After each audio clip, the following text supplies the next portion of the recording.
हरिहर सुदनय्य स्वामिये ओम स्वामिये सनातनं सुधामयं सदा सुदीप्तलोचनं सुमोहनं सुदर्शनं त्रिलोकपाणिदर्शनं सनातनं सुधामयं सदा सुदीप्तलोचनं सुमोहनं सुदर्शनं त्रिलोकपुण्यदर्शनं निन्कळलिन पोन्कळलिन कैवणंगि जन्म पुण्यमरियनं कुलिर्कणं प्रभो स्वामी निन्कडाक्ष कान्ति तेडि काडगंगल ताण्डि ഞങ്ങൾ വരികയാണ് തരിക ദിവ്യ ദർശനം നിന്റെ തങ്ക വിഗ്രഹത്തിലമരു മരളി മലരു പോലെ വിരിയുവാൻ കഴിഞ്ഞിരുന്നുവെങ്കിലോ സ്വാമിയേ ശരണം ശരണം അയ്യനേ ശരണം ശരണം അഭയം നീ ശരണം ശരണം എന്നുമേ സ്വാമിയേ ശരണം ശരണം അയ്യനേ ശരണം ശരണം അഭയം നീ ശരണം ശരണം എന്നുമേ സ്വാമിയേ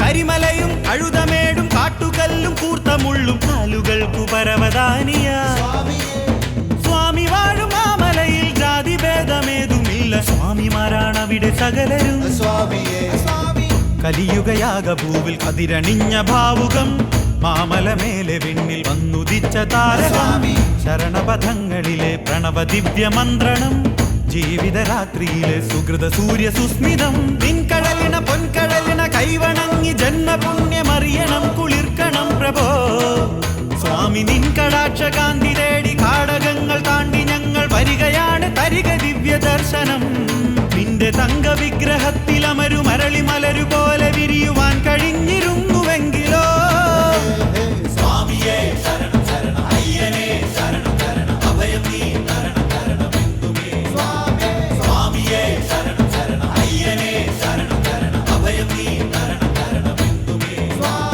സ്വാമിയേ ശരണം ശരണം അയ്യനേ ശരണം ശരണം അഭയം നീ ശരണം ശരണം എന്നുമേ जब संसार में चारों तरफ सुख और समृद्धि फैली थी, एक राक्षस ने जन्म लिया जिसका नाम महिषासुर था। ओम ब्रह्मदेवाय नमः। ओम ब्रह्मदेवाय नमः नमः। महिषासुर की अखंड तपस्या से खुश होकर ब्रह्मा जी ने उसे एक वरदान दिया कि तुम्हें इस संसार में कोई नहीं मार सकता, यहाँ तक कि भगवान भी नहीं। अब महिषासुर ने पूरी दुनिया को जीत लिया था और वो एक क्रूर दुष्ट बन गया।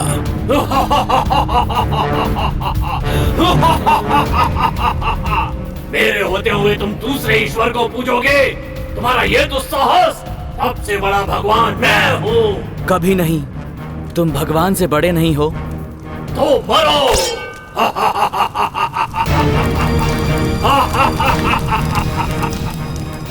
देवता भी जानते थे कि महिषासुर स्वर्ग को भी नहीं छोड़ेगा। ब्रह्मा ने उसे इतनी शक्ति दे दी है जितनी कि देवताओं के पास भी नहीं थी। तभी नारद जी प्रकट हुए और देवताओं को सुझाव दिया। नारायण नारायण, 33 कोटि देवताओं की शक्ति को एकत्रित कर एक महाशक्ति का सृजन करो। केवल वो देवी ही महिषासुर का विनाश कर पाएगी और इस ब्रह्मांड को बचा पाएगी। देव नारायण नारायण। देवताओं ने नारद जी का सुझाव माना और सभी देवता घोर तपस्या में लीन हो गए और ब्रह्मा जी ने उन्हें आशीर्वाद दिया।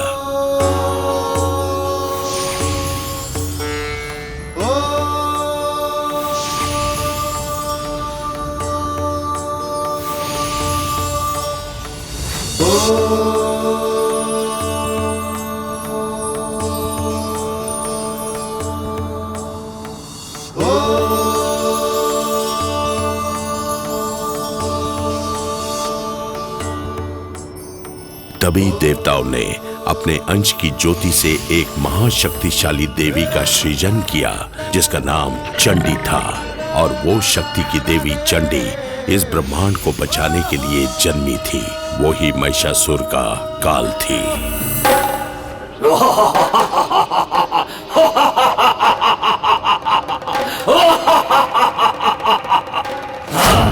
महिषासुर, तेरा अंत निकट है दुष्ट। शक्तिशाली महिषासुर मां चंडी से युद्ध करने को तैयार हो गया और उसने अपने सैनिकों को आदेश दिया कि चंडी का विनाश कर दो। लेकिन मां चंडी ने अपने प्रताप से महिषासुर के सारे सैनिकों को समाप्त कर दिया और अब मात्र महिषासुर ही बचा था।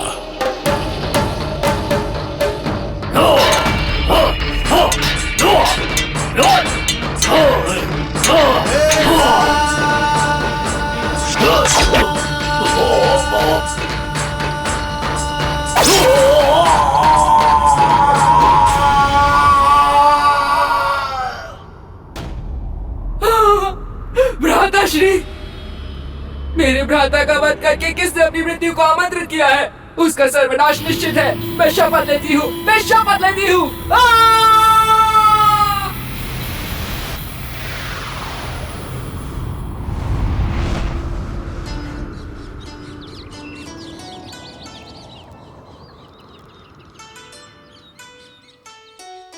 हमें लगता है कि इस किसान के साथ न्याय होना चाहिए। हमारे राज्य में किसान का पद राजा से भी ऊंचा है, सबसे ऊंचा।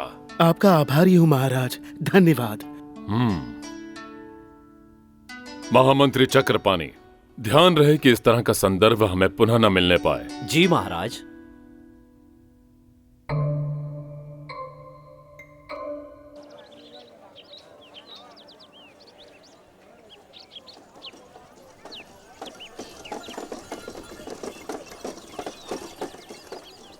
मित्रों, मैंने अपने महाराज जैसा उदार और दयालु राजा आज तक नहीं देखा है। सच कहा। जब हमारे राजा पांड्या के पूर्वज मदुराई से चोला पांड्या युद्ध के दौरान लोगों को बचाने आए थे, तो तब वो यहाँ एक शरणार्थी की तरह रहे थे। कोई नहीं जानता था कि वो पंडलम की रक्षा अपने राज्य से भी अधिक करेंगे।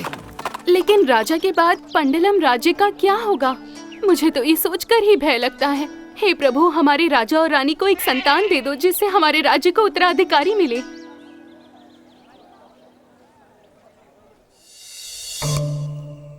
वैद्य जी, जैसे जैसे दिन बीतते जा रहे हैं, हमारी योजनाएं विफल होती जा रही हैं। धैर्य रखिए महामंत्री। क्षमा चाहता हूँ महाराज। आप मुझे सिखाएंगे वैद्य जी?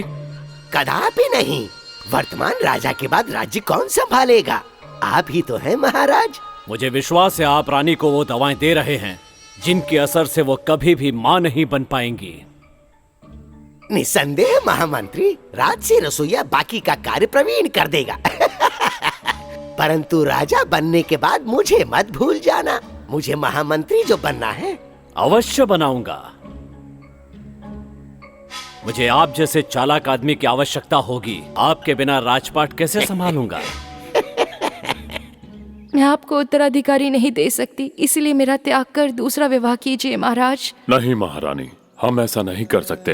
आपके बाद पंडलम पर कौन राज करेगा महाराज? मुझे इस बात की चिंता हो रही है कि मेरे कारण यहाँ के लोग और यहाँ का साम्राज्य अनाथ रह जाएगा महाराज। नहीं महारानी, ईश्वर इतने कठोर नहीं। हम प्रार्थना कर रहे हैं कि हमें एक संतान हो। ईश्वर अपने सच्चे भक्तों को कभी नहीं भूलता महारानी।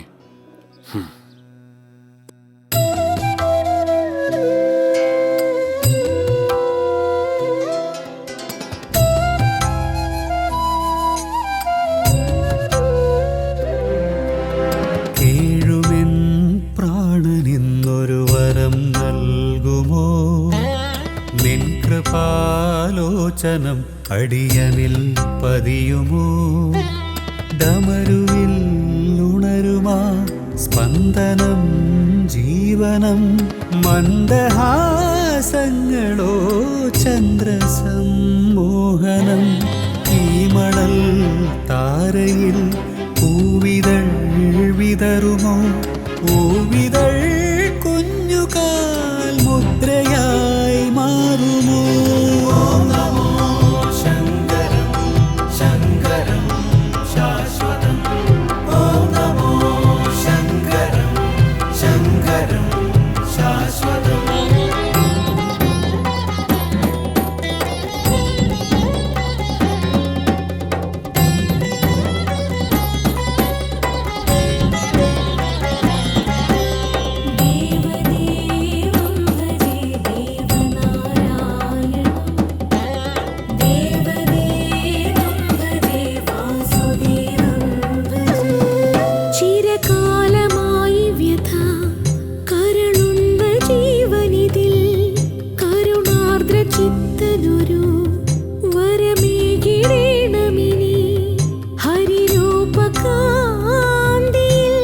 शिशुकलेबरं कणिकाणनं प्रभो मिडिनिरक्कीणमिन्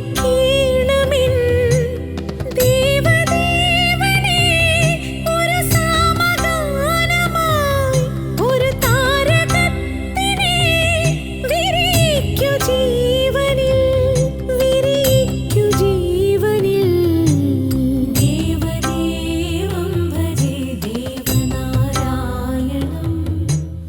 ദേവദേവം ഭജേ വാസുദേവം ഭജേ ദേവദേവം ഭജേ ദേവനാരായണം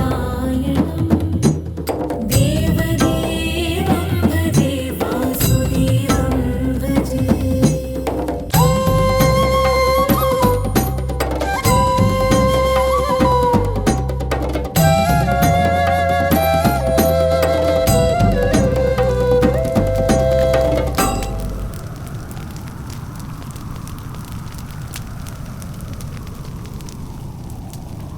महिषी ने ब्रह्मदेव को प्रसन्न कर लिया और भगवान से अवध्य होने का वरदान मांग लिया। अब महिषी महिषासुर की तरह शक्तिशाली बन चुकी थी। अब मैं अपनी भ्राता की मृत्यु का प्रतिशोध लूंगी और उन देवताओं का सर्वनाश कर दूंगी।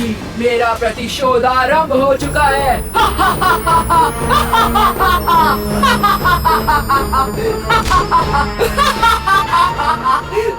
महिषी सारे देवताओं से ज्यादा शक्तिशाली बन गई थी। उसने पूरी दुनिया पर विजय प्राप्त कर ली और चारों तरफ हाहाकार मच गई।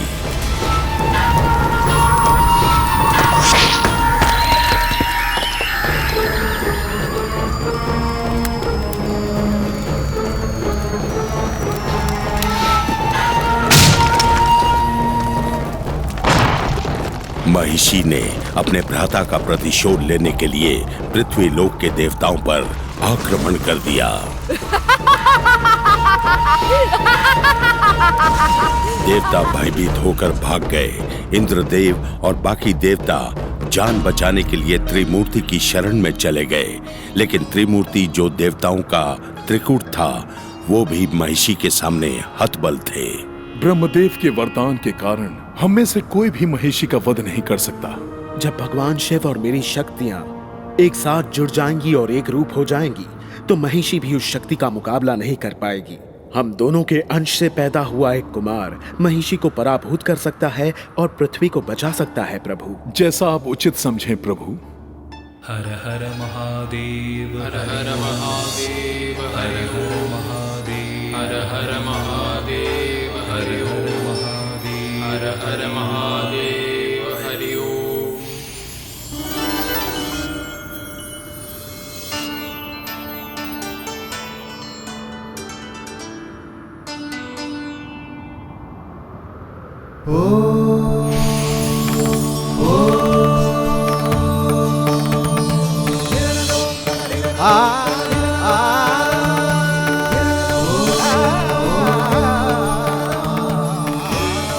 और फिर सबसे तेजस्वी और शक्तिशाली अय्यप्पन का जन्म हुआ।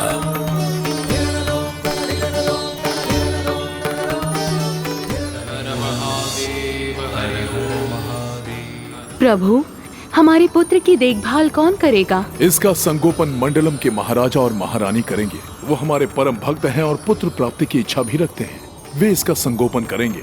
हमारा दिव्य पुत्र एक राजकुमार होगा। हम अपने अय्यप्पन को उन्हें सौंप देंगे। वो इसका पालन पोषण करेंगे।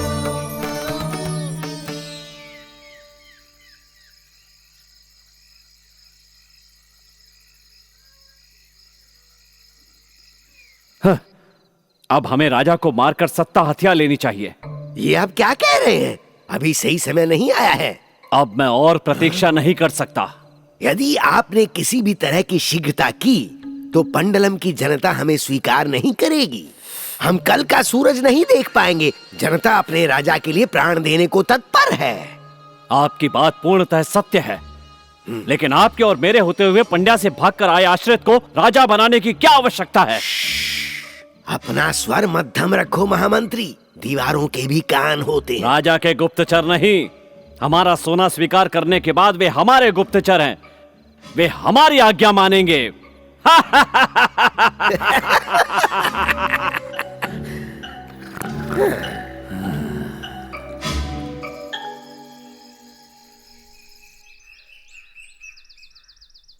महामंत्री चक्रपाणी, कल रात तुम कहाँ थे?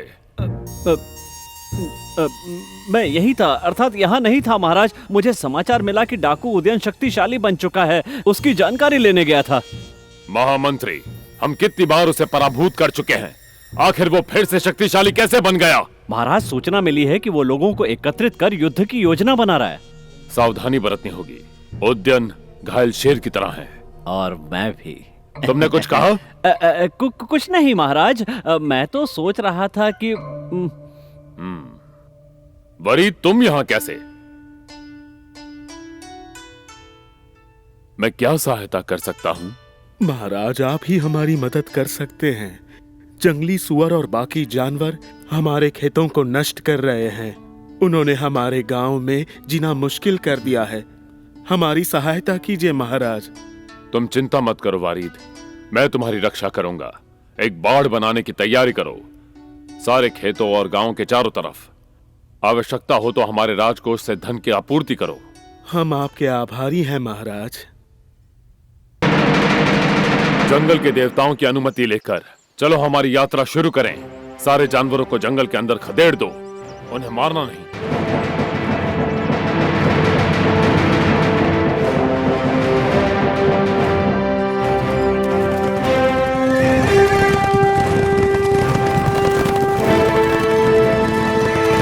उनका पीछा करो, जल्दी करो, उन्हें चोट मत पहुंचाना। बस उन्हें भगा दो।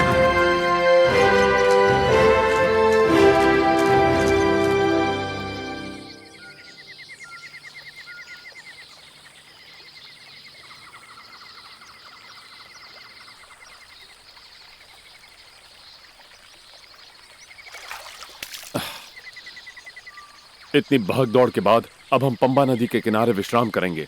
रात बिताने के लिए यह जगह उत्तम है। जाओ, हमारे लिए छांव में तंबू लगाओ। हम तुरंत सारी तैयारी करते हैं।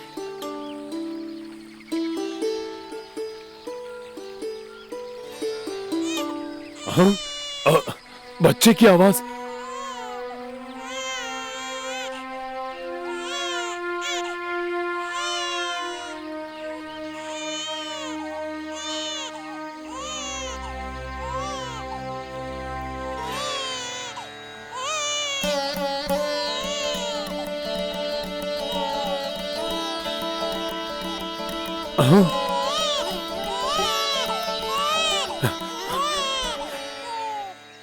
हे प्रिय प्रभु, आप इस तरह मेरी परीक्षा क्यों ले रहे हैं? इस बच्चे के माता पिता कहाँ हैं? क्या आपने ये पुत्र मेरे लिए भेजा है भगवान? मुझे बताइए भगवान, कृपया। नहीं, मुझे इस बच्चे को साथ नहीं ले जाना चाहिए। इसके माता पिता आसपास कहीं जंगल में ही होंगे।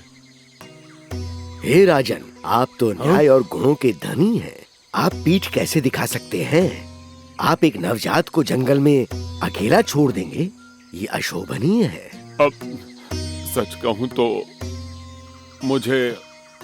मुझे विश्वास नहीं हो रहा। आप जैसे राजन को पाप नहीं करना चाहिए। इस नवजात को किसी ने इस जंगल में अकेला छोड़ दिया है। इसे महल ले जाके इसका लालन पालन करें। परंतु ये दिव्य बालक किसका है? बताइए, कृपा करके मुझे बताइए। सुनिए राजन, 14 वर्षों के बाद ये ज्ञात हो जाएगा। अभी इसे महल ले जाइए। मैं आपका आभारी हूँ। कृपा करके इस दिव्य बालक का नामकरण कीजिए। बालक का मुख देखिए, इसके ललाट पे प्रताप है। आप इस बालक को अय्यप्पन बुला सकते हैं। अय्यप्पन, अय्यप्पन, अय्यप्पन, अय्यप्पन।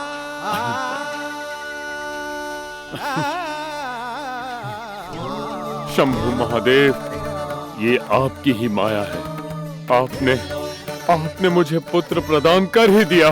हे भगवान, मैं आजीवन आपकी आराधना करता रहूंगा।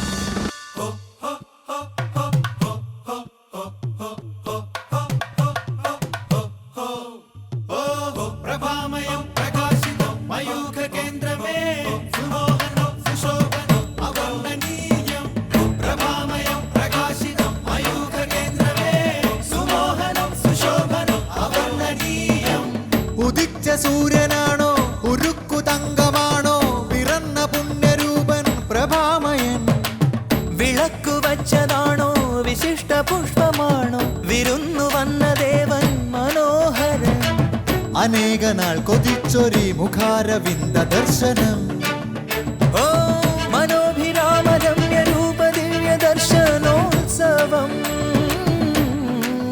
സ്വാമിയേ ഉദിച്ച സൂര്യനാണോ ഉരുക്കു തങ്കമാണോ പിറന്ന പുണ്യരൂപൻ പ്രഭാമയൻ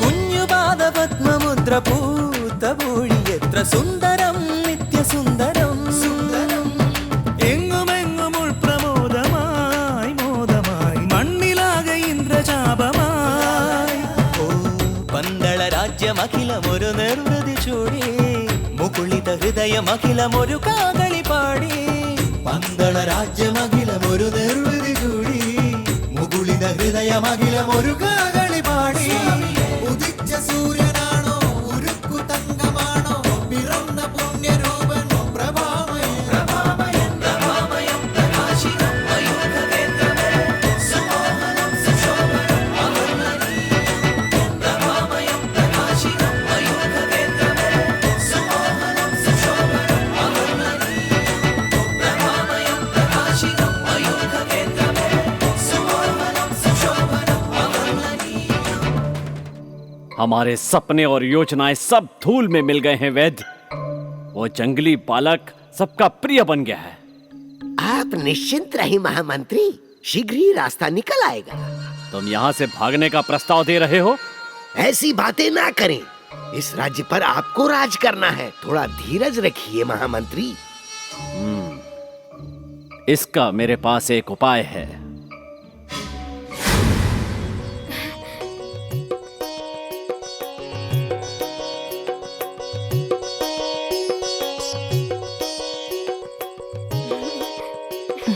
सुनो पुत्र, अपनी माँ को इस तरह सताओ मत। बस करो अय्यप्पन, अब मैं थक गई हूँ। महारानी ध्यान रखिए, इस तरह भाग दौड़ मत कीजिए। याद रहे आप गर्भवती हैं। राजकुमार नटखट हो गए हैं। अब तुम जाकर सो जाओ बेटा। जैसा आप कहें पिताश्री। अय्यप्पन, यहाँ मेरे पास सो जाओ। मैं नहीं सो सकता माँ, जल्दी ही मुझे अध्ययन के लिए गुरुकुल जाना होगा और अब मुझे आपके बिना अकेले सोना सीखना होगा माँ। हमारा पुत्र छोटा सा है, परंतु इसके विचार कितने उच्च हैं। ये केवल आपके सामने ऐसी वार्ता करता है, अन्यथा ये बहुत नटखट है।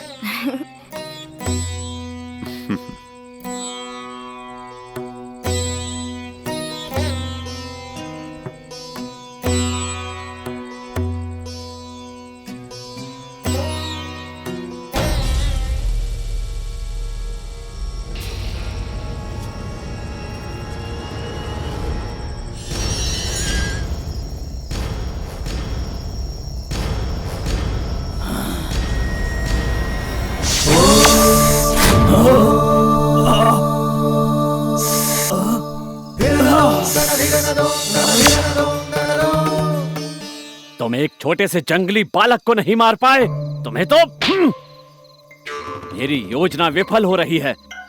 तुमने अनंतनाग को देखा, थू, तुम्हें ये बोलते हुए शर्म नहीं आई मणि? क्रोध मत करो महामंत्री, कोई सुन लेगा। तुमने वहाँ जो भी देखा ये किसी को ज्ञात ना हो। यदि अपना मुंह खोला तो अपने प्राण गंवा बैठोगे। अब भागो यहाँ से।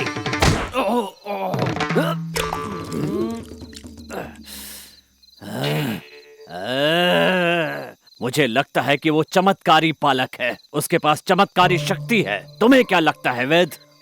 ये सत्य हो सकता है, अंततः वह जंगली बालक है, परंतु उसे ये ज्ञात नहीं कि हम कौन हैं।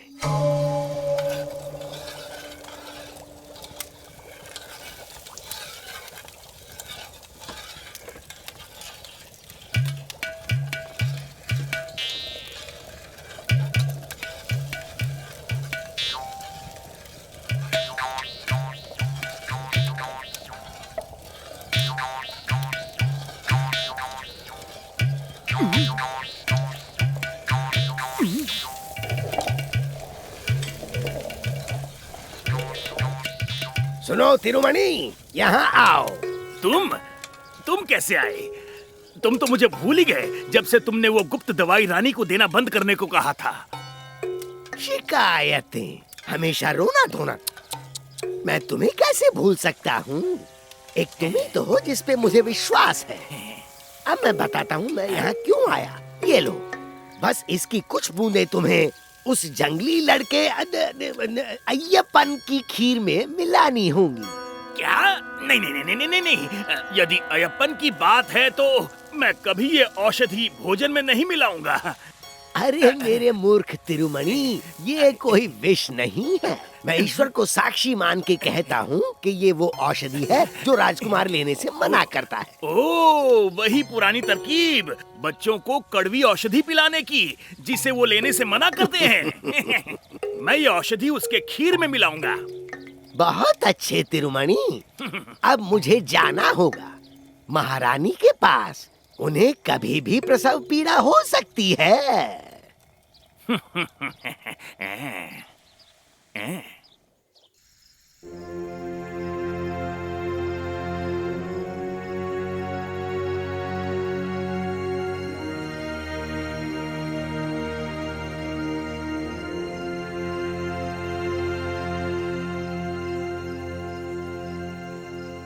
महाराज, राजकुमार हुआ है।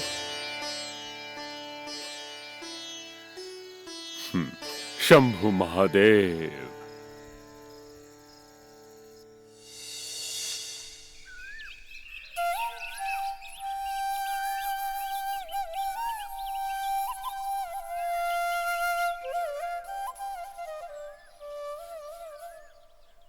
अय्यप्पन, तुम्हारे भ्राता के जन्म के पश्चात तुम सदैव भोजन करना भूल जाते हो। देखे ना, ये कितना सुंदर है माँ।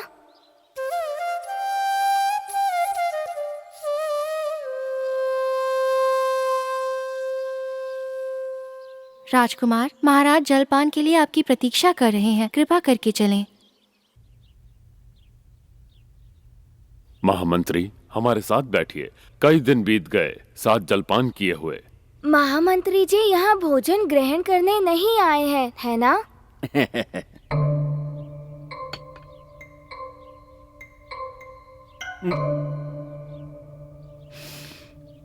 पिताश्री, क्या मैं ये खीर पी सकता हूँ? अवश्य पियो।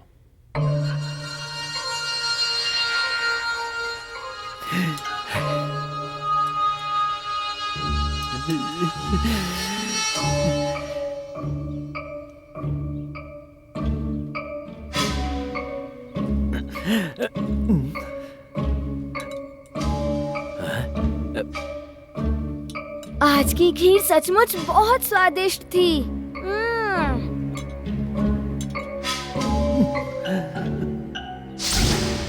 क्या विष का कोई प्रभाव नहीं हुआ? परंतु वो तो जगत का सबसे तीव्र विष है महामंत्री। उसकी एक बूंद 10 हाथियों को मार सकती है, वो भी एक पल में। मैंने कहा था ना कि वो बालक चमत्कारी है। उसे मारने के लिए हमें काली विद्या का प्रयोग करना होगा।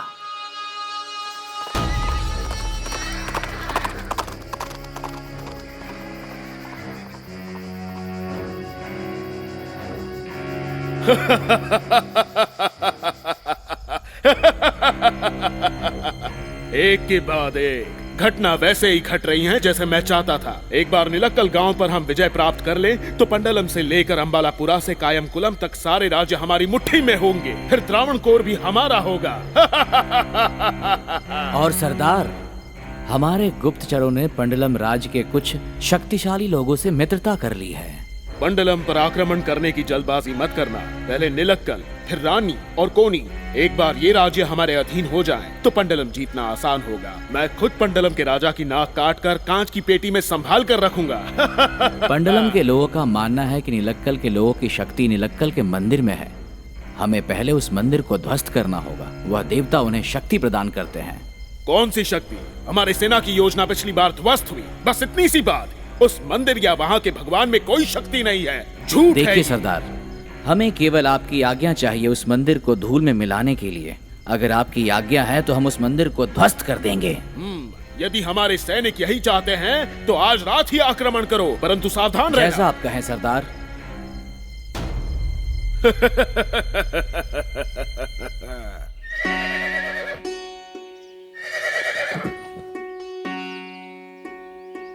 प्रिय पुत्र, तुम्हारे जाने का समय आ गया है। गुरुकुल पहुंचते ही पूरी एकाग्रता से अध्ययन करना। मैं पूर्ण एकाग्रता से ज्ञान अर्जित करूंगा। मुझे जो सिखाएंगे वो सब आत्मसात करूंगा। परंतु पुत्र, क्या है? मुझे बताओ। यदि मेरा अनुज राजा राजा और माताश्री यूं ही रोते रहे तो मैं यहाँ से नहीं जा पाऊंगा पिताश्री। राजा राजा तो बालक है, परंतु महारानी आप क्यों रो रही हैं? महाराज, मैं इतनी सरलता से अपने पुत्र से कैसे दूर हो जाऊं? मेरी चिंता मत कीजिए माताश्री, मैं जल्दी अभ्यास पूर्ण करके लौट आऊंगा। जाने का शुभ समय आ गया है, यात्रा शुरू करो। तुम जब भी मुझे पुकारोगे मैं चला आऊंगा मेरे प्यारे अनुज। अय्यप्पन मेरे पुत्र। महाराज, विलंब करना उचित नहीं होगा।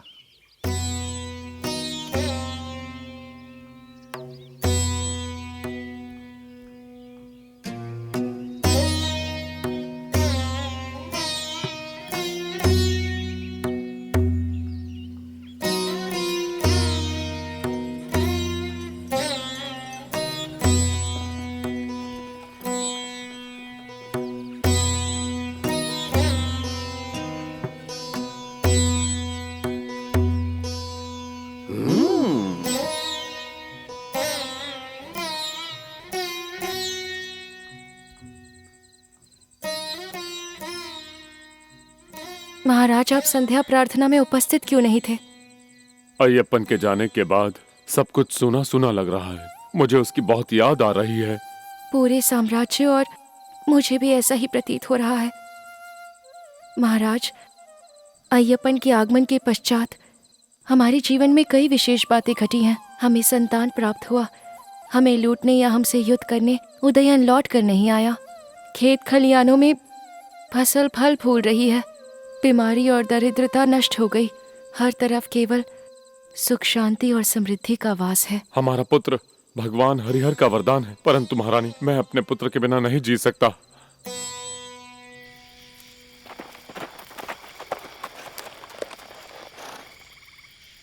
हम यहीं प्रतीक्षा करेंगे। उदयन के गुप्तचरों ने कहा था कि वो हमसे मिलने यहीं आएगा। उदयन भले ही डाकू हो, परंतु वचन पूर्ति के लिए विख्यात है।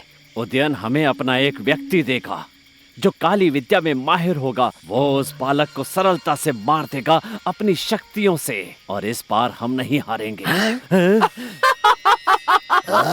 अरे ये तो यक्षिणी है, रक्त पीने वाली जंगल की आत्मा। भागो! ये अवश्य अय्यप्पन का कार्य होगा। भागो! वहीं रुक जाओ डरपोको, घबराने की जरूरत नहीं। मैं निहारा हूँ। मैं वही जादूगर नहीं हूँ जिसे उदयन ने तुम्हारी मदद के लिए भेजा है। हमें इसकी जानकारी नहीं थी। हम तो भयभीत हो गए थे। मैं वो चक्रपाणी, तुम महामंत्री हो ना, और तुम राज्य वैद्य। तुम दोनों गधों पर बैठकर यहाँ क्यों आए हो? ओ बेचारे, तुम्हारे महल में घोड़े नहीं है क्या? महल में अनेकों घोड़े हैं, पर ये सुंदर अरबी घोड़े हैं। ऐसा क्या?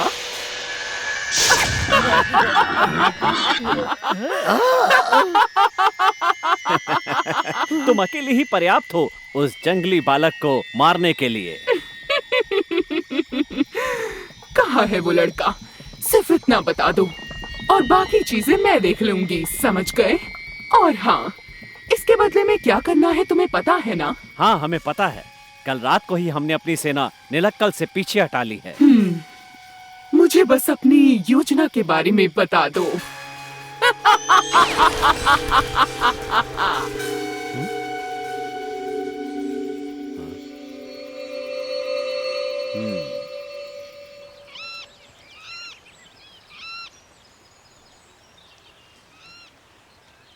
अय्यप्पन, आज से तुम्हारा अध्ययन प्रारंभ हो रहा है। राजकुमार, तुम्हारे लिए विशेष आसन की व्यवस्था की गई है। आसन ग्रहण करो। गुरुजी, मेरे साथ अन्य बच्चों जैसा ही बर्ताव कीजिए। और हाँ, मैं भी यहीं निवास करूँगा, साधारण बच्चों की तरह। क्षमा चाहता हूँ गुरुजी, यदि आपको ठेस पहुँची हो। जैसी तुम्हारी इच्छा राजकुमार।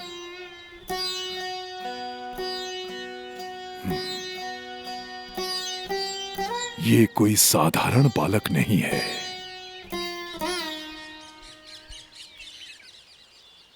गुरुजी ने हमें जंगल से चंदन की लकड़ियाँ लाने को कहा है और उसके लिए हमें जंगल के भीतर जाना होगा। अरे नहीं, हमें डर लगता है, वहाँ शेर हो सकते हैं। तुम लोग भविष्य में पंडलम के योद्धा बनने जा रहे हो, तुम्हें किसी बात का भय नहीं होना चाहिए। ठीक है, तुम साथ हो तो हम जाएंगे।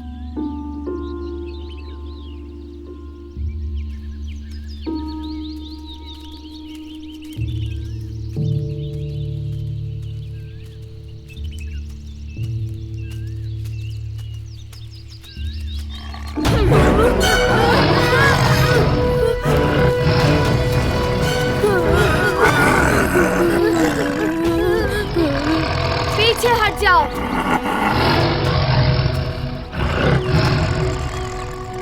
जाओ।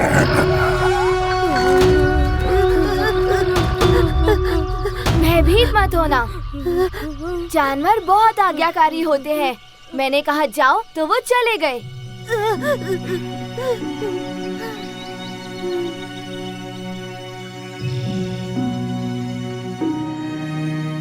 देखो दोस्तों, ये रही चंदन की लकड़ियाँ, केवल सूखी टहनियाँ ही उठाना।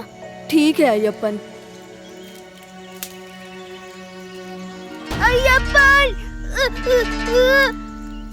रामू कहाँ है? अब तक तो वो हमारे साथ ही था। तुम सही कह रहे हो, वो कहाँ गया? तुम लोग चंदन की लकड़ियाँ इकट्ठा करो, तब तक मैं जाकर रामू को ढूंढता हूँ।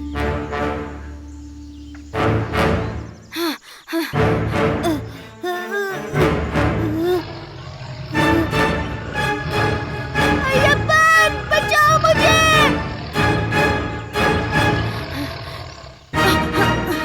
अय्यप्पन! नहीं, पीछे हटो।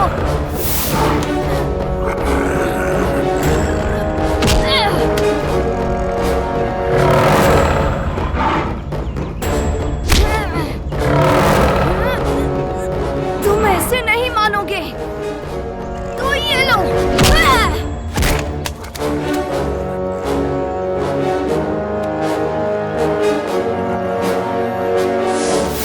तुम्हारी हिम्मत कैसे हुई? तुम नहीं जानते मैं कौन हूँ। अब इसे रोक कर दिखाओ।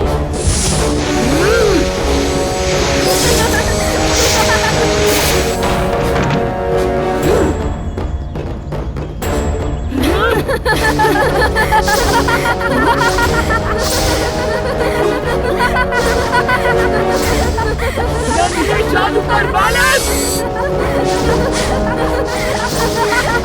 अगर हिम्मत है तो मेरे सामने आकर लड़ो, मुझे अपनी शक्ति दिखाओ, मैं तुम्हें नष्ट कर दूंगी।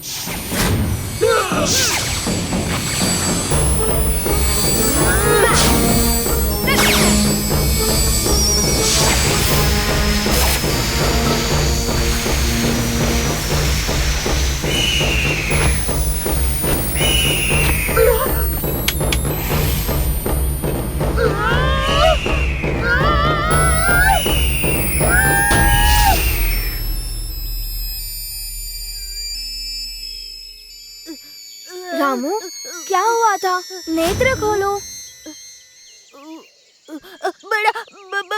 बड़ा सा शेर। कौन सा शेर? तुम्हें शेर दिखा? चलो हम यहाँ से चलते हैं, हमारे दोस्तों ने लकड़ियाँ इकट्ठी कर ली होंगी। यह क्या हुआ था?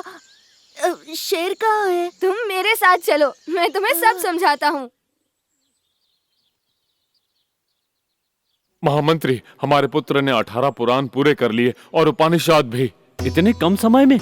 ये तो असंभव है। हाँ महामंत्री, गुरुदेव ने लिखा है अय्यप्पन को सिखाना ऐसे व्यक्ति की सहायता करने जैसा था जो सर्व ज्ञाता हो। ये लीजिए, स्वयं पढ़ लीजिए। ये सब उस चमत्कारी औषधि का प्रभाव है। जो मैं राजकुमार को प्रतिदिन दिया करता था। अय्यप्पन का धनुर्विद्या का अध्ययन कल से प्रारंभ होगा। कल रात यहाँ एक चमत्कार हुआ था। जब मैं सो रहा था तब मुझे अय्यप्पन का सपना आया। उसके बाद मैं गहरी नींद में था। जब मैं थोड़ी देर बाद उठा, मेरे भैया मेरे सामने ही खड़े थे। उन्होंने पहले मुझे चादर उड़ाई और फिर बत्तियां बुझाकर वो गायब हो गए।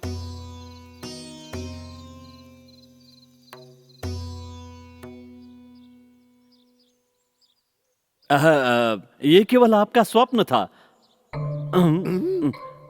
हम आज्ञा चाहते हैं महाराज। हमारे आचार्य को सांप ने काट लिया है, उसका उपचार चल रहा है।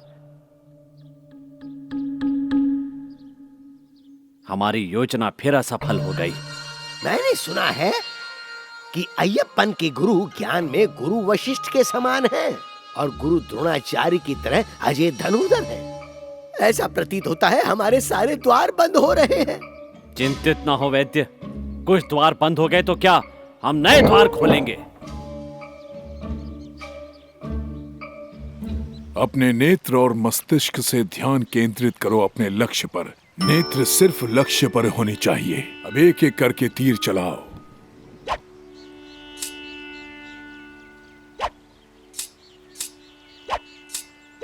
अय्यप्पन, पंछी की नेत्र को लक्ष्य बनाओ और अपने लक्ष्य से भटकना मत। जैसी आपकी आज्ञा गुरुदेव।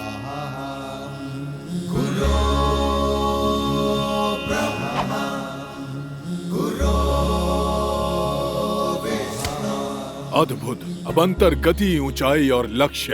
ഗഗനപഥങ്ങളിലുരുകി വിളങ്ങും മിന്നൽ പിണറൊളിയോ, അലറിയണഞ്ഞൊരു കാറ്റിലുയർന്നു കുതിക്കും കടലലയോ, മിഴിച്ചിമ്മിടാതെ പദമൂന്നിടാതെ രണഭൂവിലീ വിധം ഇളകിയാടും ഈ ദേവബാലകൻ രുദ്രനാഗമോ. അടവികളിൽ നിന്നിടവപ്പാതിയിലൊഴുകിയ പുഴ പോലെ, ആയുധമേന്തിയ തരുണൻ താണ്ഡവ ശിവരൂപം പോലെ, കരവാളുമേന്തിയ വനസ്ത്രവേഗനായി സൂര്യനാളമായി പടരും ഇവിടെ നിന്നുതിരും അഗ്നിയോ താരകങ്ങളോ.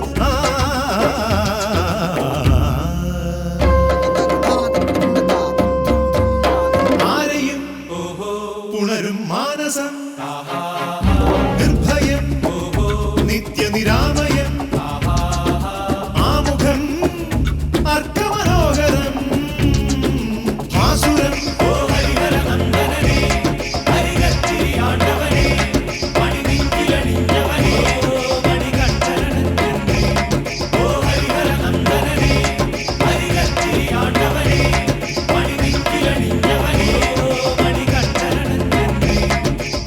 ഹരിഹര ചൈതന്യം എന്നെന്നും അവനിൽ വസിക്കുന്നു. ദേവഗണെന്നും എന്നെന്നും ഭാവുകമരുളുന്നു.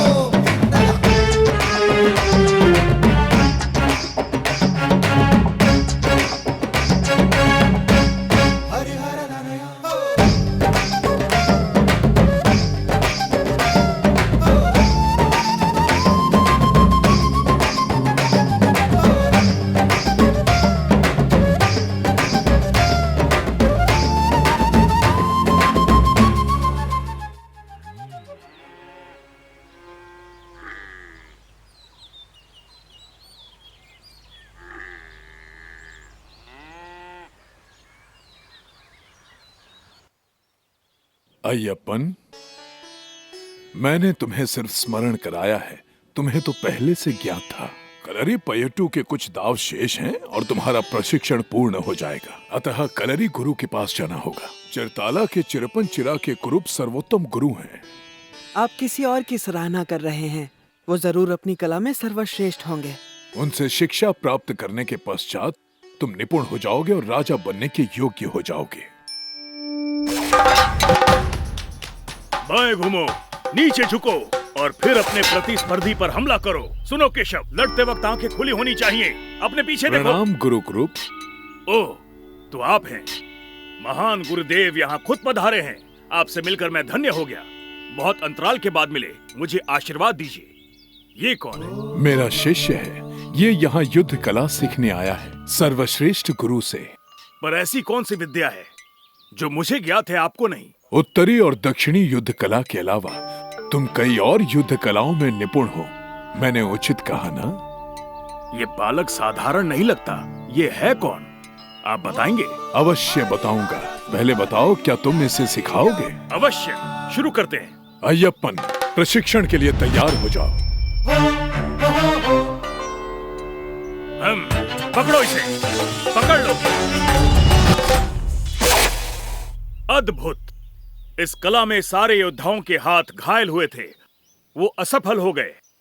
अय्यप्पन कोई साधारण बालक नहीं है, अपना बचाव करो।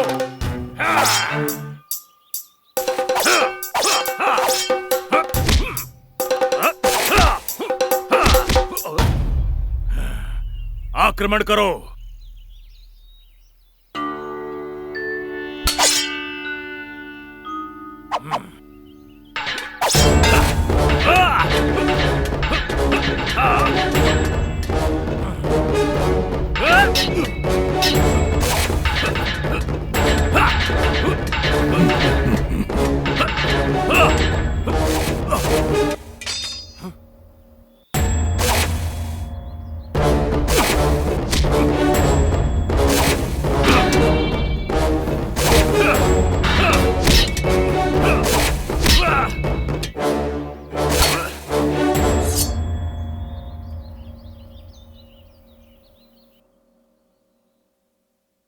उत्तम, अति उत्तम, परंतु तुम्हें अभी भी बहुत कुछ सीखना है। क्षमा करना, मैंने छलावे से पराभूत किया। आज तक मेरा सामना कभी तुम्हारे जैसे महान योद्धा के साथ नहीं हुआ था। मैं तुम्हें घायल करने के लिए क्षमा चाहता हूँ। तुम हो कौन? अय्यप्पन, पंडलम से हूँ। अय्यप्पन, पंडलम का होने वाला राजा। राजकुमार, मुझे क्षमा कीजिए। गुरु अपने शिष्य से क्षमा मांग रहा है। कृपा करके मुझे इस पातक का दोषी मत बनाइए। युद्ध का हर दांव पेच सीखना तुम्हारे लिए आवश्यक है, दूसरों के प्रति नहीं, किंतु शत्रु के हर वार का प्रति उत्तर देने के लिए। अय्यप्पन ने ये कला आत्मसात कर ली है कुरूप। अब तुम अय्यप्पन का प्रशिक्षण पूरा करो। मैं भाग्यशाली हूँ कि मुझे ये मिला। मेरी युद्धशाला भी धन्य हुई तुम जैसा शिष्य पाकर। इसे मर्म रणनीति नोकु मर्म सिखाओ। इस युद्ध कला में तुम निपुण हो। ये तो ईश्वर और आपकी कृपा है।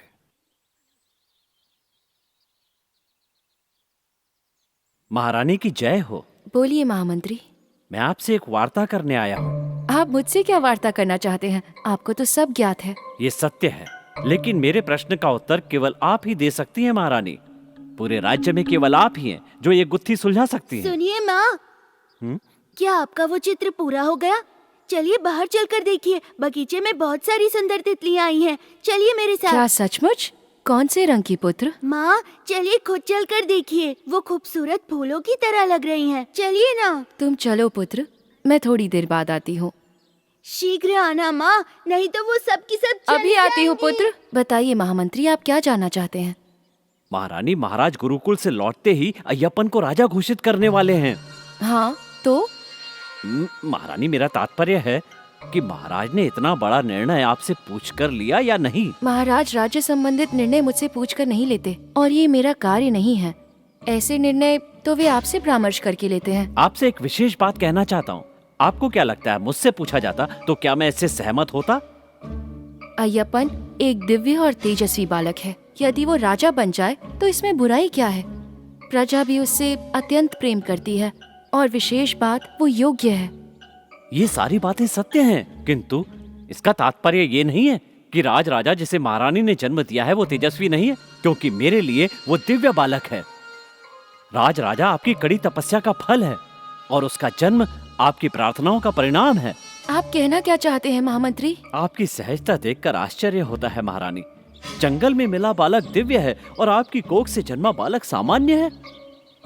मुझे दया आती है महारानी, आप पर दया आती है। अय्यप्पन, राज राजा दोनों मेरे लिए एक समान हैं। दोनों मेरे अपने पुत्र हैं। आप ऐसा कह सकती हैं क्योंकि आपका हृदय विशाल है, किंतु कल जब वो जंगली बालक पंडलम का राजा बनेगा तो आपके अपने बेटे का क्या होगा? आपने कभी इस विषय में सोचा है महारानी? केवल राजमहल में जन्मे हुए पुत्र को ही पंडलम का राजा बनने का अधिकार होना चाहिए।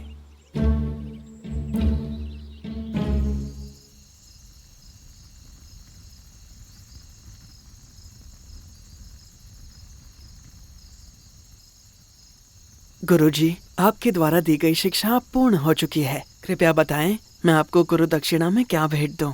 प्रिय शिष्य, मुझे तुमसे कोई दक्षिणा नहीं चाहिए। तुम्हें शिक्षा प्रदान करके मेरा जीवन धन्य हो गया। परंतु गुरुजी, आपके मुख पर खुशी नहीं दिख रही है। और फिर गुरु शिष्य का रिश्ता तो सदियों के लिए होता है ना? मुझे लगता है आपको कोई चिंता सता रही है। तुम मस्तिष्क पढ़ सकते हो, तुम्हें सब पता है। प्रतीत हो रहा है आप अपने पुत्र को लेकर चिंतित है। निश्चय ही राजकुमार, ये जलते दिए नहीं देख सकता, ये हमारी बातें नहीं सुन सकता, ये स्वयं बोल नहीं सकता, ये ईश्वर का नाम नहीं ले सकता। गुरुनाथा, मेरे पास आओ। आओ, देखो तुम्हारे पिता कितने चिंतित है। मेरे पास आओ, अयप्पन तुम्हें बुला रहे हैं। यहाँ आओ। आओ प्रिय गुरुनाथा।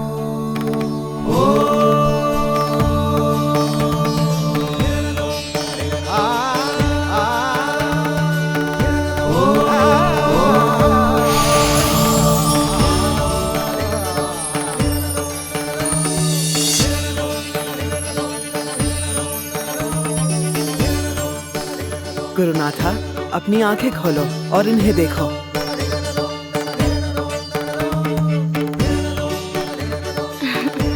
गुरुनाथा, ईश्वर को याद करो।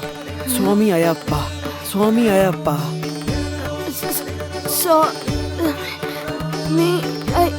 अयप्पा, स्वामी अयप्पा। हे प्रभु, मुझे अपने नेत्रों पर विश्वास नहीं हो रहा।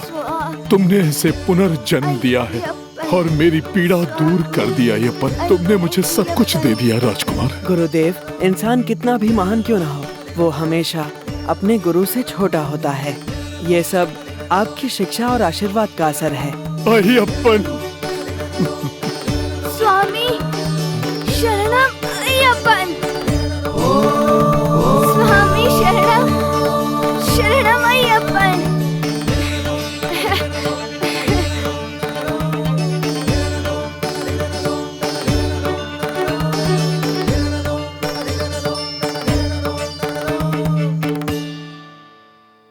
क्या विचार कर रही हो?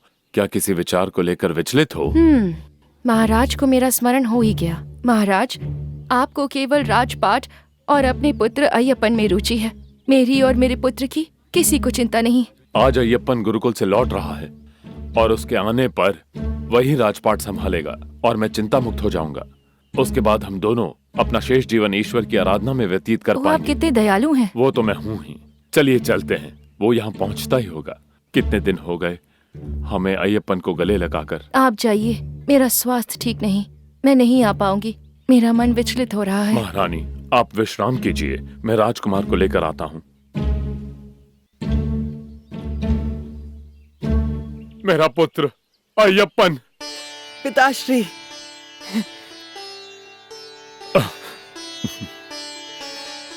अंततः राजकुमार गुरुकुल से लौटकर आ गए। आपको ऐसी उम्मीद नहीं थी, है ना?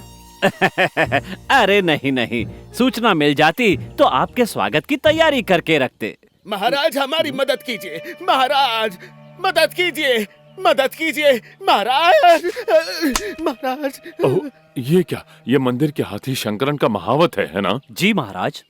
मदद कीजिए महाराज। क्या हुआ, मुझे बताओ। मंदिर का हाथी शंकरन मंदिर के परिवेश को नष्ट कर रहा है और हम उसे वश में नहीं कर पा रहे। बस इतनी सी बात है, मैं अभी उसे काबू करता हूँ। नहीं नहीं राजकुमार, शंकरन बहुत ही ताकतवर जानवर जानवर है। हमारे आसपास के कई इंसानों से अच्छे होते हैं, हम उन्हें काबू में कर सकते हैं। सही कहा ना महामंत्री? मुझे आज्ञा दीजिए, मैं जल्द ही लौटूंगा। संभल कर रहना राजकुमार।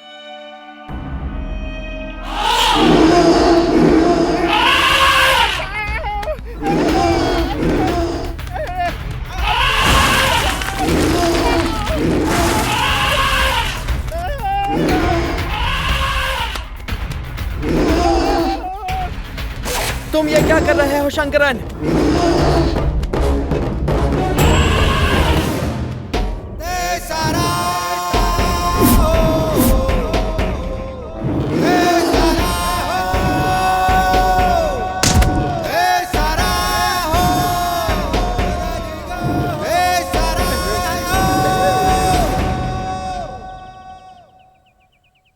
देखो तुमने यहाँ सबको कितना डरा दिया है। तुम्हें सजा मिलनी चाहिए।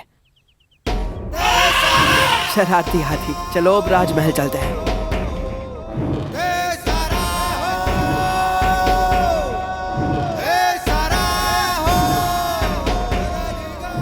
राजकुमार अय्यप्पन की जय हो। राजकुमार अय्यप्पन की जय हो। राजकुमार अय्यप्पन की जय हो। राजकुमार अय्यप्पन की जय हो। राजकुमार अय्यप्पन की जय हो। अय्यप्पन।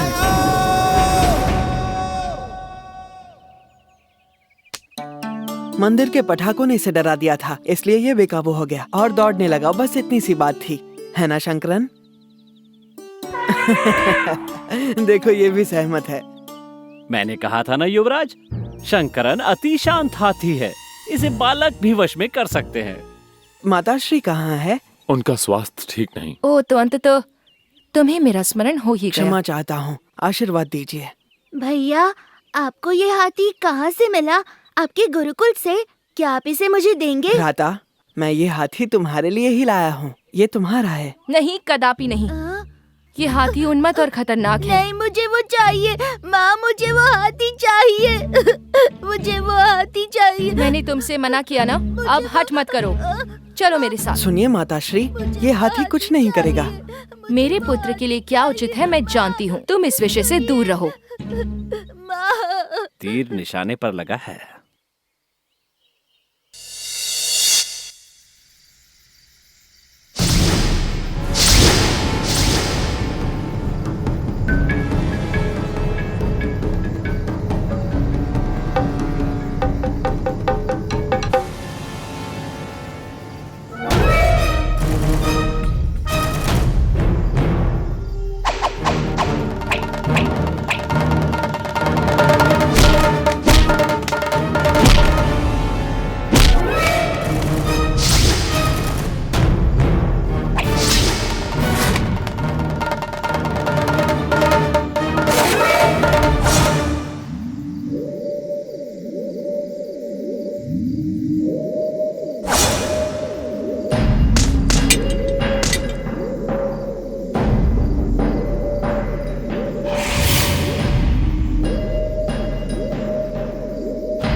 हमारी किस्मत अच्छी थी कि हमने काडा कराली में रुकने का फैसला किया।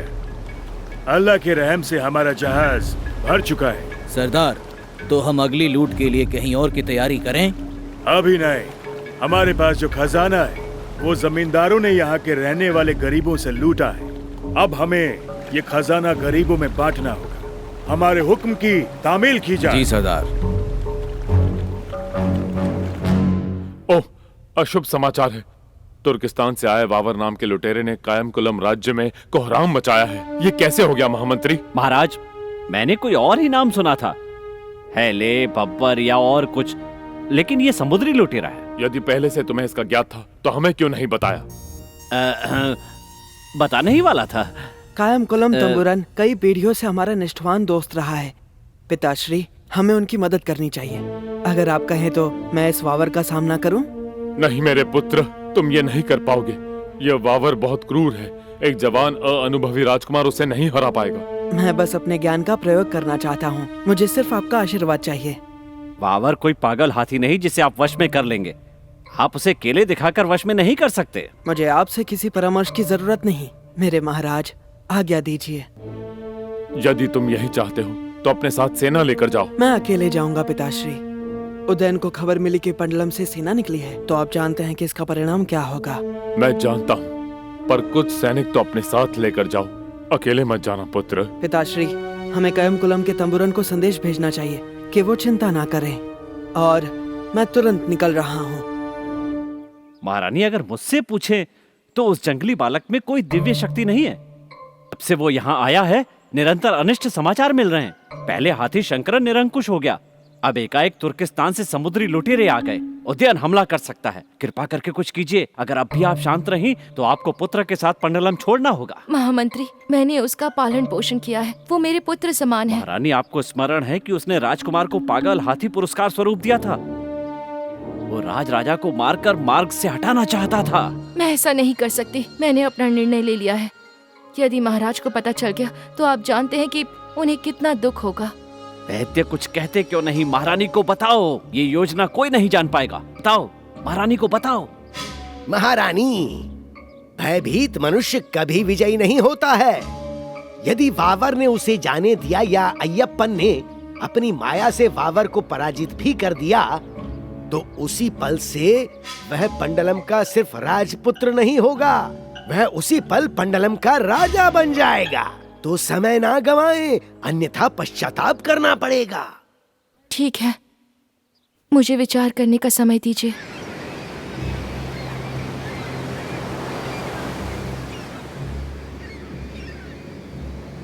दो हफ्ते हो गए हैं, अभी तक वावर के जहाज की कोई खबर नहीं। वावर अवश्य समुद्र में लौट गया होगा। उसने हमें देखा होगा। हम किनारे की रक्षा कर रहे हैं। युवराज, लगता है हमें कुछ मिल गया। हाँ, ये अवश्य वावर का जहाज है और ये किनारे की तरफ आ रहा है। सब तैयार हो जाओ।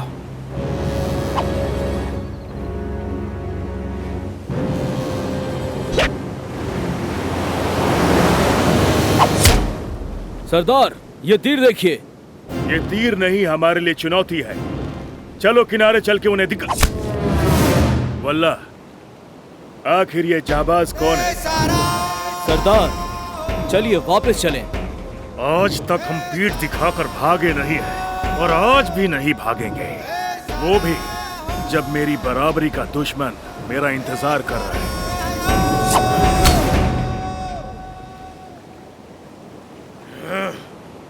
छोटी नाव पानी में उतारो, जल्दी करो। अय्यप्पन, अपने तीरों से नौका को डुबा दो। यदि वो किनारे तक आए तो युद्ध अटल है। ऐसा करना उचित नहीं होगा। आखिर वो जाबाज योद्धा है कौन जिसने हमारा ध्वज और सुल्तान की टोपी उड़ाने की हिम्मत की? तुम लुटेरे वावर हो। क्यों, मैंने सही कहा ना? नजर बहुत तेज है। मैं ही हूँ वावर। अगर ये बात है तो मैंने ही तुम्हारा ध्वज तोड़ा था। बहादुरी ऐसे दूर से नहीं दिखाते, दुश्मन के सामने दिखाओ। अब दिखाओ अपनी वीरता। मैं अपनी वीरता तुम्हारे कहने पर नहीं दिखाऊंगा। जबान भी बहुत तेज है। हिम्मत है तो मुझ पर वार करके दिखा लड़के। कोई आम लड़का नहीं, मैं अय्यप्पन हूँ। ओ अच्छा, अय्यप्पन, मैंने तुम्हारी कहानियां सुनी है, लेकिन तुम मुझे बेवकूफ बच्चे लगते हो। तुम क्या जानना चाहते हो, मेरी उम्र या मेरी धनुर्विद्या? मैं अभी तुम पर बाण नहीं चलाऊंगा। मैं लोगों पर तभी हमला करता हूँ जब वे सशस्त्र होते हैं। ऐसी बात है तो बताओ, किससे हमला करूं? एक तलवार से या जादू से? जो तुम्हारा मन करे। मैं भी तो देखूं, वार करो।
अय्यप्पन, मेरे दोस्त, जंग का कोई ऐसा पैतरा नहीं जो मैंने तुम पर इस्तेमाल ना किया हो, लेकिन तुम सच में बहुत ताकतवर हो। वावर, मैं जानता था तुम एक अच्छे इंसान हो और इसीलिए मैंने तुम्हारे साथ युद्ध किया, वो भी अकेले अपनी सेना के बिना। मैं समझ गया था तुम में गजब की काबिलियत है, इसीलिए मैंने अपनी सेना को तुमसे दूर रखा, क्योंकि मैं अपनी सेना को कभी भी खतरे में नहीं डालता यप्पन। ये वावर के लड़ने का तरीका है। ऐसी सोच रखने वाला मनुष्य लुटेरा कैसे हो सकता है? अगर अमीरों से लेकर गरीबों को देना चोरी है, तो बताओ कितने लोग हैं जिनके पास दौलत है और कितने गरीब हैं? तुम्हें फर्क पता चल जाएगा। किसी की संपत्ति छीनने से बेहतर है इंसान को खुद ये समझना चाहिए और संपत्ति का त्याग करना चाहिए। दौलतमंद लोग ऐसा नहीं सोचते हैं, वो तो बस गरीबों को लूटना चाहते हैं और उनकी दौलत से अपनी तिजोरियां भरना चाहते हैं। रात के अंधेरे में लूटने से क्या अमीरों को समझाना ठीक नहीं होगा कि वो अपनी इच्छा से संपत्ति दान करें? इंतजार करते करते तो पूरी दुनिया खत्म हो जाएगी अय्यप्पन। दौलतमंद लोगों के पास सिर्फ एक चीज की कमी होती है, वो है दिल। यदि मैंने तुम्हें ऐसे व्यक्ति से मिलवाया तो? अगर ऐसी बात है तो मैं खुदा की कसम खाता हूँ, मैं अपने साथियों के साथ लोगों को लूटना बंद कर दूंगा। वचन दीजिए। वावर का ईमान ही वावर का खुदा है अय्यप्पन। मेरे लिए खुदा से बढ़कर कुछ नहीं। तत्वमसी। या मेरे खुदा, ये क्या है? ऐसे अल्फाज नहीं सुने। ये शब्द उपनिषदों में लिखा है, कोई नाम नहीं है। इसका मतलब? इसका मतलब है वो तुम हो। महर्षि अरुण ने श्वेत केतु को इस नाम से पुकारा था, तत्वमसी। तुम जो मेरे सामने खड़े हो, तुमने भले ही वचन दिया हो, किंतु तुम गरीबों की मदद नहीं कर रहे हो वावर। एक बात तो मानूंगा, स्वामी अय्यप्पन, आज तुमने मेरी आंखें खोल दी। उठ जाओ मित्र, मैं कोई गुरु नहीं हूँ, केवल एक मित्र हूँ वावर, प्राण प्रिय मित्र। तुम जैसे इंसान को आखिर गुरु मानने में गलत ही क्या है बताओ? तुम महान हो। मैं अभी तक महान वावर का गुरु बनने लायक नहीं हूँ। ना मेरी उम्र है, ना पर्याप्त अनुभव। लेकिन मैं मुसलमान हूँ और इस्लाम मेरा मजहब है। क्या तुम मुझे अपनाओगे ये जानते हुए कि मेरा मजहब और सोच अलग है? मैं सिर्फ एक धर्म को मानता हूँ, मानवता। और तुम में मुझे एक बात नजर आई जिसे तुम्हें बदलनी चाहिए, और वो तुम्हारा काम है। तुम्हारा दोस्त बनने के लिए मैं कुछ भी छोड़ सकता हूँ अय्यप्पन। मुझ में जानने और सीखने की ललक बहुत ज्यादा है। तुम में जो मैंने नूर देखा है वो किसी और में नहीं देखा। राजकुमार अय्यप्पन की जय हो, राजकुमार अय्यप्पन की जय हो, वावर की जय हो, वावर की जय हो।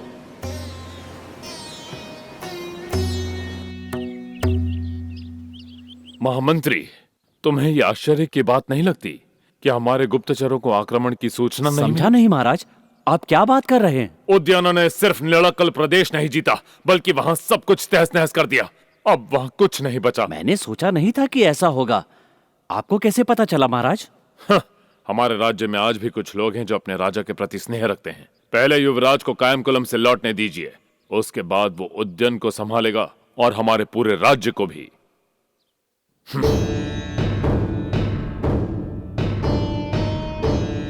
आशीर्वाद दीजिए। अस्सलाम अलैकुम। ये हैं वावर, अंबालापुरा से कायम कुल्लम तक और मव्वेलिकारा से वेटियार तक, इन्हीं ने सब कुछ लूटा था। ये मेरे नए मित्र हैं वावर, ये मेरे बहुत ही प्रिय मित्र हैं, और ये हमारे राज्य के महामंत्री हैं जो कि बहुत ही चतुर हैं। सुनो पुत्र, मुझे तुमसे कुछ वार्ता करनी वो है। बात उदयन के बारे में है ना? मुझे ज्ञात है। और पिताश्री, जहाँ तक राज्य संभालने की बात है, मुझे और समय चाहिए। पुत्र, तुम्हें शीघ्र ही निर्णय लेना होगा। ठीक है पिताश्री।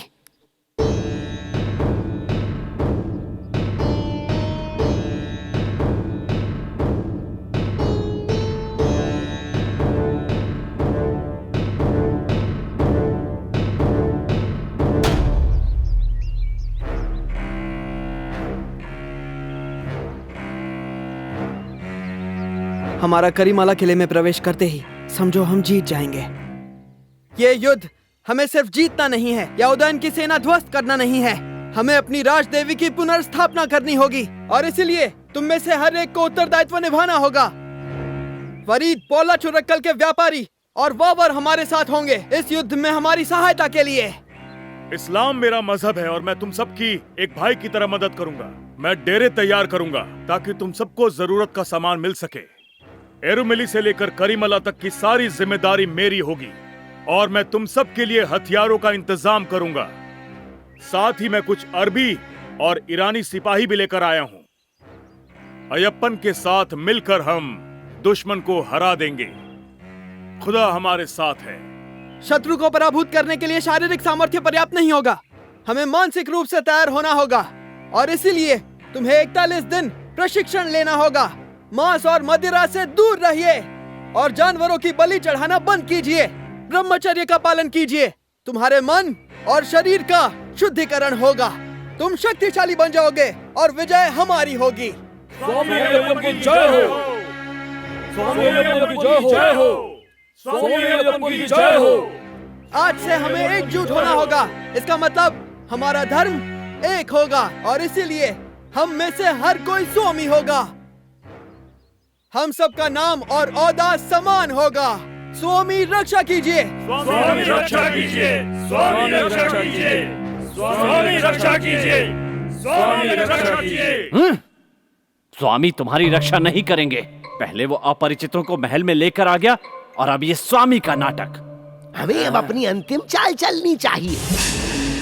हमें शीघ्रातिशीघ्र अय्यप्पन को रोकना होगा। अब वो नास्तिक बन चुका है और हमारे महाराजा की प्रतिमा को मलिन करना चाहता है।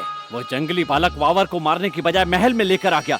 आगे वो उदयन से समझौता करेगा और उसे अपना चाचा कहेगा। मुझे अपने राज्य के भविष्य की चिंता हो रही है महारानी। उदयन हमारी समस्या नहीं है, हमें अन्य विशेष बातों पर ध्यान देना चाहिए। जब घी सीधी उंगली से ना निकले तो उंगली टेढ़ी करनी पड़ती है। केवल ये बताएं मुझे क्या करना है।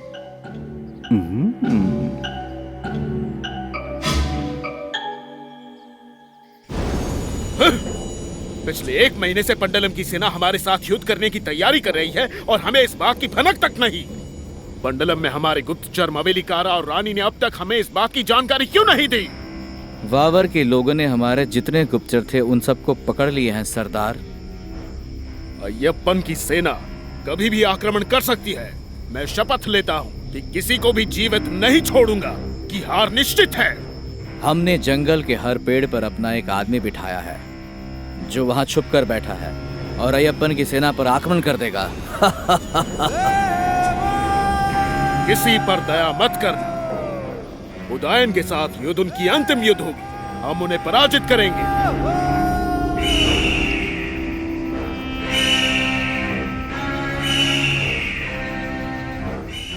आकाश में लाल गरुड़ उड़ रहा है और ये एक अच्छी बात है। ईश्वर हमारी तपस्या से प्रसन्न है। उन्होंने हमें शक्तिशाली बनाया है। युद्ध के लिए तैयार हो जाओ योद्धाओं। इस बार उदयन हमारी शरण आएगा और युद्ध की शुरुआत आज से होगी। आगे बढ़ो और हम एक साथ मिलकर ये युद्ध जीतेंगे।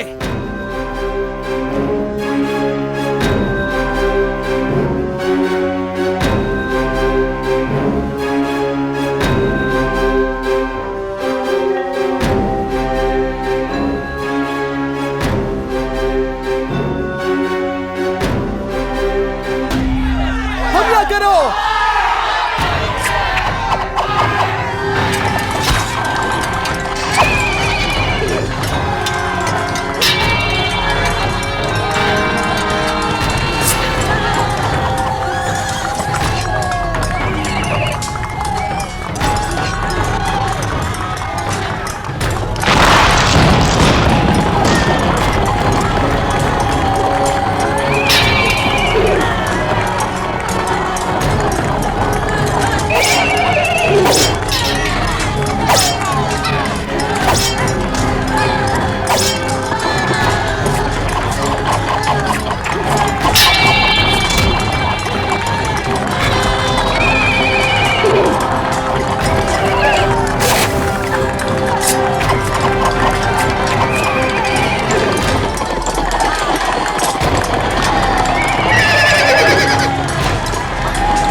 उदयन, क्या अब तुम निष्पाप लोगों की जान लेना बंद करोगे और आज से पंडलम के कानून का पालन करोगे?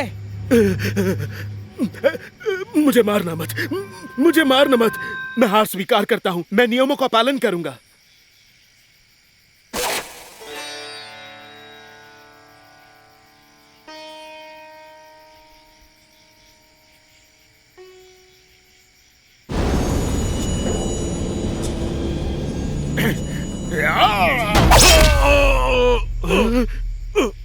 तुम्हारी इतनी हिम्मत! धोखेबाज! स्वामी, इसकी सजा मैं दूंगा इसे। मैंने अपनी पूरी जिंदगी बिना वजह के खून बहाया है। आज लड़ने का सही मौका मिला है।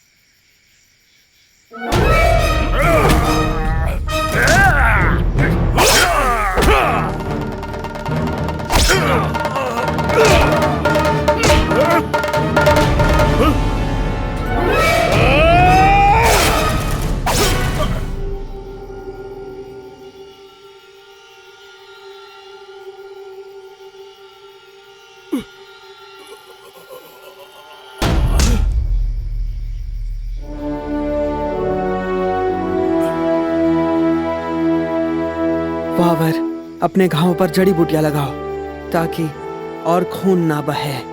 तुम्हारा ये प्यार मैं हमेशा याद रखूंगा। शुक्रिया। स्वामी, हमने करीमला किले को ध्वस्त कर दिया है।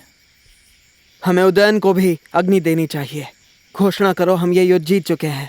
मंदिर में हमारी कुलदेवी की पुनर्स्थापना करो।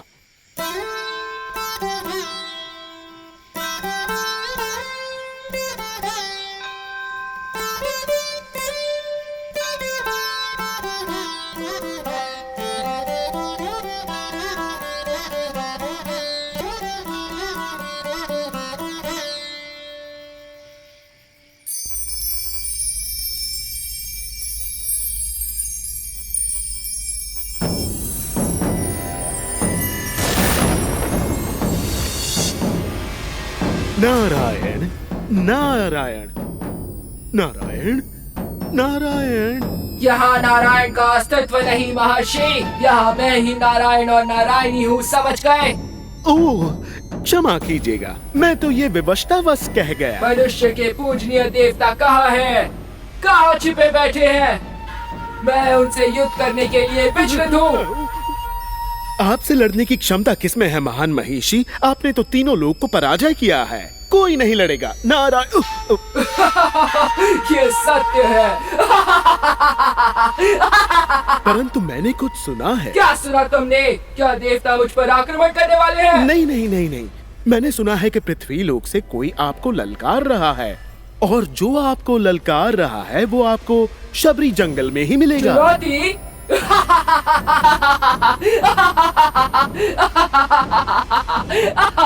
क्या तुम परिहास कर रहे हो नारद? मैं परिहास नहीं कर रहा हूँ, मैं प्रभु नारायण की शपथ महिषी की शपथ लेता हूँ। ठीक है, तो मैं स्वयं जाकर देख लूं।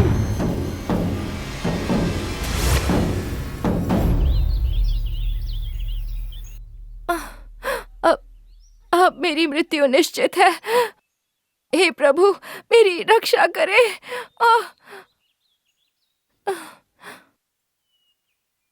वैद्य जी, मुझे बताइए, इस रोग का कोई उपचार नहीं? एक उपाय है महाराज, परंतु वो असंभव है। समस्या ये है कि जो सामग्री हमें चाहिए वह आसानी से उपलब्ध नहीं। जो सामग्री चाहिए हमें बताइए, हम स्वयं लेकर आएंगे। महाराज, हमें शेरनी का दूध चाहिए। अल्प मात्रा ही पर्याप्त होगी। उस दूध में भस्म मिलाकर चूर्ण के साथ सेवन करने से यह रोग ठीक हो सकता है। शेरनी का दूध? ये कैसी औषधि है? शेरनी का दूध? आप भयभीत हो गए युवराज? शेरनी का दूध, वो भी ताजा निकला हुआ। पहले कभी इस दवाई के बारे में नहीं सुना। ये इस विकट रोग की अनसुनी औषधि है। कृपया मुझे अन्यथा ना लें। आपने इतने साल धनुर्विद्या, वेद और उपनिषदों का अभ्यास किया है, परंतु मैंने आयुर्वेद का। यदि आप अपनी माँ से प्रेम करते हैं तो जाइए और वैद्य जी पर शंका न करते हुए दूध लेकर आइए। हमारे पास अधिक समय नहीं है युवराज। हाँ, यदि और विलंब हुआ तो औषधि का प्रभाव नहीं होगा। चिंता ना करें, मैं शीघ्र ही दूध ले आऊंगा। वावर या सेना के अधिकारियों को अपने साथ ले जाओ। नहीं पिताश्री, उन्हें विश्राम करने दीजिए। और वैसे भी यदि ज्यादा लोग साथ होंगे तो उद्देश्य सफल नहीं होगा, है ना महामंत्री? जी युवराज, शेरनी भयभीत होकर भाग सकती है। सुनिए वैद्य, बाकी सामग्रियों का प्रबंध कीजिए, मैं शीघ्र ही लौटूंगा।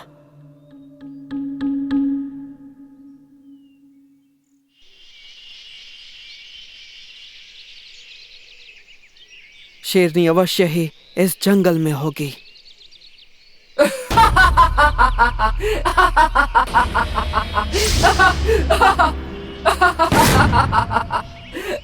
कौन हो तुम?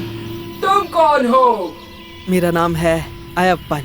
मूर्ख कहीं के, तुम महिषी को मारना चाहते हो? अगर साहस है तो समक्ष आओ, जादू के पीछे छुपना कायरता है। तुम्हारा साहस कैसे हुआ यहाँ आकर देवलोक की रानी को कायर कहने का?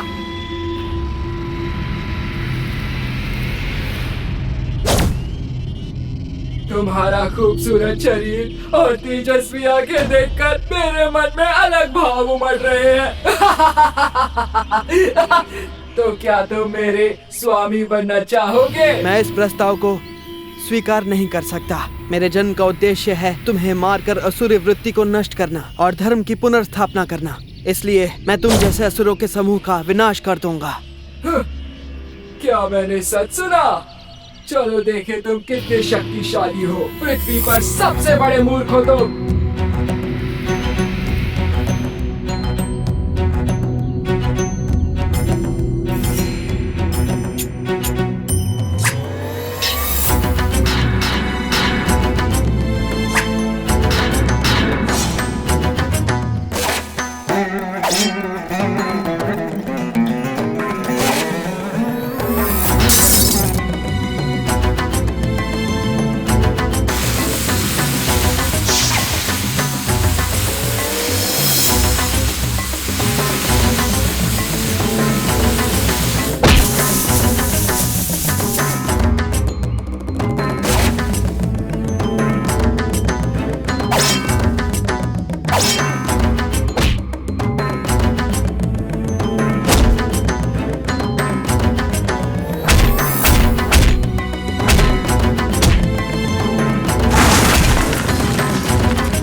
प्रिय देव, आपकी कृपा से मुझे इन बंधनों से मुक्ति मिली है। मेरे प्रभु, मुझे अपनी देवी के रूप में स्वीकार करें। हे प्रिय देवी, तुम मेरा ही अंग हो।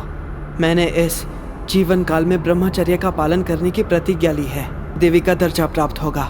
मेरी बहन बनकर तुम मेरी बाईं तरफ हमेशा रहोगे। जैसी आपकी आज्ञा प्रभु।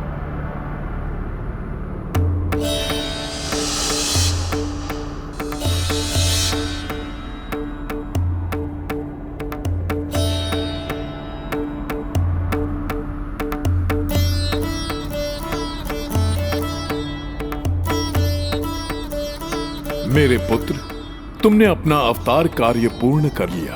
अब तुम पंडलम महल में अपने परिवार के साथ लौट सकते हो। उसके बाद शबरी पर्वत पर एक मंदिर बनाओ और वहां कलयुग के देवता बनकर वास करो और ऐसे भक्तों की सहायता करो जिनका इस संसार में कोई नहीं है। मेरे पुत्र, स्वर्ग की अप्सराएं शेरनी बनकर आएंगी।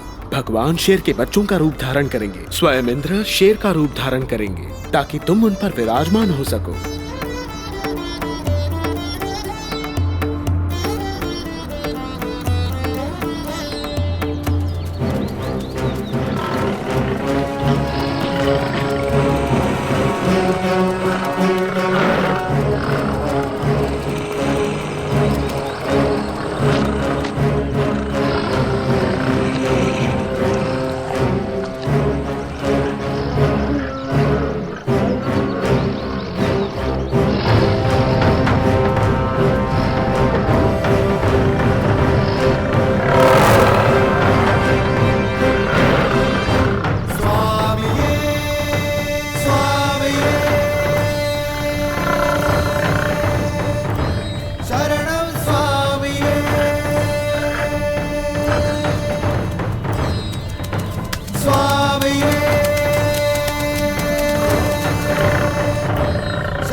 रक्षा करो। स्वामी अय्यप्पन की जय हो। स्वामी अय्यप्पन की जय हो। महाराज, आपने जो लक्ष्य दिया था वो मैंने पूरा किया। अब कृपा करके वैद्य जी को इनका दूध निकालने की आज्ञा दे।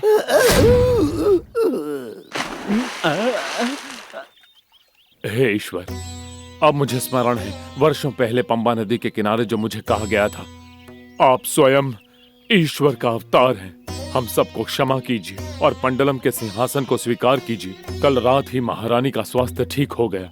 आपके जंगल में जाने के पश्चात हमारे महामंत्री और वैद्य ने रानी के कान भरे थे। उन्होंने जानबूझकर आपके साथ षड्यंत्र रचा था।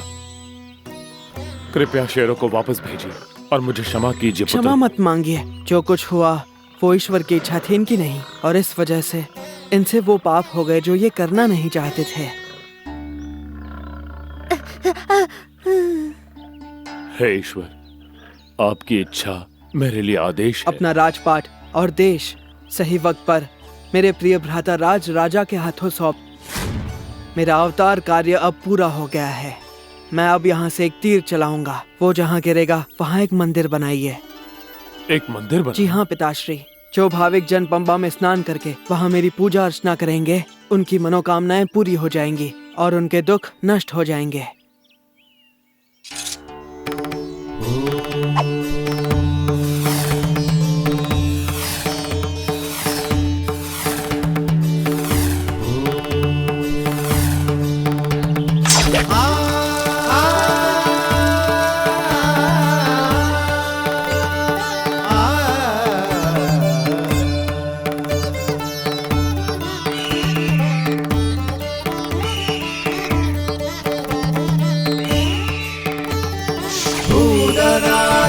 सदानन्दं सर्वभूत दयापरा रक्ष रक्ष महाबाहो शास्त्रे स्तुभ्यं नमो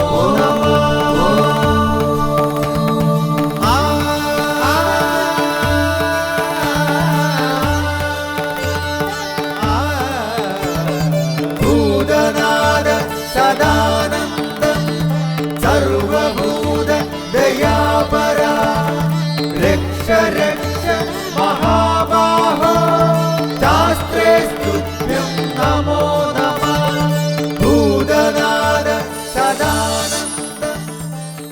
स्वामी अय्यप्पन की जय हो। महामंत्री और वैद्य को उनके कर्मों का फल मिल गया। उन्हें घातक बीमारियों का सामना करना पड़ा। उन्होंने पंबा के जल में स्नान किया और स्वामी अय्यप्पन के चरणों में शरण ले ली और वो तुरंत अपने दुख और पीड़ा से मुक्त हो गए। कई हजारों साल के बाद भी महान स्वामी अय्यप्पन आज भी सबरी पर्वत पर रहते हैं। कलयुग के देवता के रूप में भक्तों का उद्धार करते हैं। स्वामी अय्यप्पन की जय हो।